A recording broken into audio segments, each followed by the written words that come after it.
సమాధి ఖాళీ సమాధి. అది తెలుపుతున్నది ఏంటంటే ఆయన సజీవుడు, ఆయన ఉన్నవాడు, నీతోనే ఉండువాడు. అబ్రహాము చెప్తాడు, అందుకే నేను నమ్మి వచ్చిన దేవుడు అన్యాయము చేసేవాడు కాదు, కానీ నాకు సహాయము చేసేవాడు, నన్ను ఎత్తి పట్టుకొని ముందుకు తీసుకొని వెళ్ళవాడు. ఇచ్చినవాడు ఎక్కడ తీసుకుంటాడయ్యా?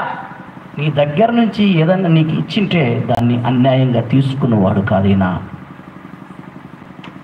ఆశీర్వదించేవాడు. తెలుసుకున్నాడు మనసునంతే. ఆగో అబ్రహాము, ఇదిగో నీ బిడ్డని కాదు నాన్న, ఇదిగో అక్కడ గొర్రె పిల్ల ఉంది, తీసుకొని వచ్చి నడిపించు, నీకు సిద్ధపరచువాడు ఆయనే. ఆ రీతిగా ముందుకు తీసుకుని వెళ్తుంటున్నాడు.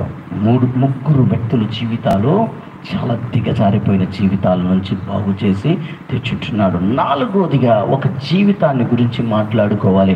ఆమె విధవరాలు, ఆమె జీవితము అంత్యము అవుతున్నది. ఎక్కడ ప్రారంభం అవ్వాలో అక్కడ అంత్యముకి వచ్చింటున్నది. ఆమె రూతు యవన ప్రాయాన్నే తన భర్తని కోల్పోయింటున్నది. ఇక సంతోషము లేదు, ఇక జీవితము లేదు అని ఆ తల్లి అందుకే చెప్తున్నది, మా తల్లి ఇంక వెళ్ళిపోమ్మా, ఇక నా వల్ల కాదు, ఇక నీకు జీవితము లేదు నాతో ఉంటే. అంటే రూతు చెప్పిన మాట ఏందో తెలుసా?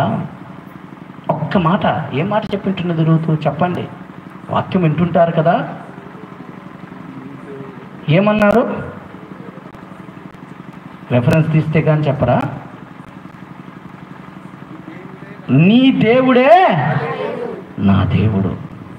ఎక్కడ నుంచో వచ్చింటున్నది ఆ తల్లి, కానీ చెప్తున్న మాట ఏంటంటే నీ జనమే నా జనము, నీ దేవుడే నా దేవుడు. ఆ మాట బట్టి రూతు జీవితము ఎవ్వరూ ఊహించని రీతిగా ఒక హోప్లెస్ సిచ్యువేషన్కి వెళ్ళిపోతే, ఆ హోప్లెస్ సిచ్యువేషన్లో ఆ తల్లిని తీసుకొని బాగు చేసినది ఎవరంటే ఆ తల్లితో, ఆ యొక్క స్త్రీతో, ఆ యొక్క హోప్లెస్ పరిస్థితిలో బాగు చేయటానికి ఆమెతో వచ్చి ఉన్నవాడే ఎవరో నీవు పట్టుకొని ఈరోజు ధ్యానిస్తున్నా ప్రార్థిస్తున్నా యేసయ్య. ఆయన ఎవరో?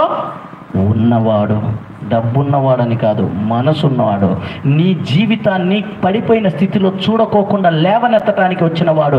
ఆయనకి నీ మనస్సు అప్పగించడానికి ప్రయత్నించు, నీ హృదయములో చోటు ఇవ్వటానికి ప్రయత్నించు. రూతు ఇచ్చుంటున్నది. షీ వాజ్ ఎ ఫారినర్, అనగా ఒక అన్యురాలుగా ఉన్నది, కానీ తన అత్తని బట్టి, తన ఇంటిని బట్టి ఆమె ఒకటి నేర్చుకున్నది. అన్నీ కోల్పోయినప్పటికీ అంటుంది, నీ దేవుడే నా దేవుడు. ఒకవేళ ఆమె కనుక అక్కడికి ఆ విశ్వాసముతో రాలేకపోయింటే అంతటి దీవెన పొందేది కాదు. ఒక హోప్లెస్ సిచ్యువేషన్ నుంచి దేవుడు ఆదుకొని బయటికి తెచ్చుంటున్నాడు. ఎవరు చూసి ఎవరు బాగు చేస్తారు? విధవరాలుగా ఉంటున్న వారిని, లేదా బలహీనులుగా ఉంటున్న వారిని ఈ లోకములో ఎంత బాధ పెడతారో సహజంగా తెలుసు మనకి. ఇదిగో బలహీనురాలుగా ఉంటూ ఒక దీన స్థితిలో ఉంటే ఆ యొక్క స్త్రీని కానీ, ఆ యొక్క తల్లిని కానీ లోకము ఎంత బాధ పెడుతున్నదో నీకు అర్థమవుతుంటున్నది. ఆ స్థితిలో కూడా ఒక విలువ ఇచ్చి కట్టి బాగు చేసినది ఎవరంటే, తినటానికి లేవండి, వెళ్ళి పరిగెలు ఎరుకుంటున్న తల్లిని తీసుకొని వచ్చి ఆ యొక్క స్థలానికే యజమానురాలుగా చేసిట్టున్నాడు. ఎవరు చేయగలరు? ఆ ఉన్న దేవుడు, నీతో ఉండి నడిపించు దేవుడు. అందుకే మనము యథార్థంగా ఆయన దగ్గర జీవించాలి. మనము ఆయన దగ్గరికి వచ్చినప్పుడు యథార్థంగా ఉండాలి. ఎలా బ్రతకాలో తెలుసా? ఎవరో చూస్తున్నారు కదా, ఒక 500 అక్కడ పడినది అనుకోండి, ఎవరన్నా చూస్తే మంచోళ్ళము, ఎవరిదయ్యా ఇది అనిస్తావు. అదే ఎవరు చూడలేదంటే కాలు కింద వేసుకొని దాన్ని ఇటు తీసుకొని ఇటు జోల్లో పెట్టుకుంటాం. ఎవరు చూసింటున్నారో? దేవుడు చూసింటున్నాడు. నీకు తెలియాల్సినది, నీ జీవితాన్ని మార్చుకోవాల్సింది ఎవరి కోసమో? యేసయ్య కోసం. ఎందుకు? ఆయన నాతో ఉంటాడు అని తెలుసుకున్నప్పుడు నీవు నీ జీవితాన్ని యథార్థంగా పెట్టుకున్నప్పుడు నీ జీవితాన్ని యథార్థంగా ఆయన కడతాడు ఉన్నత స్థానానికి. కాబట్టి నాలుగోదిగా మనకు తెలియాల్సినది ఏంటంటే, you might be in a hopeless situation but God is your hope.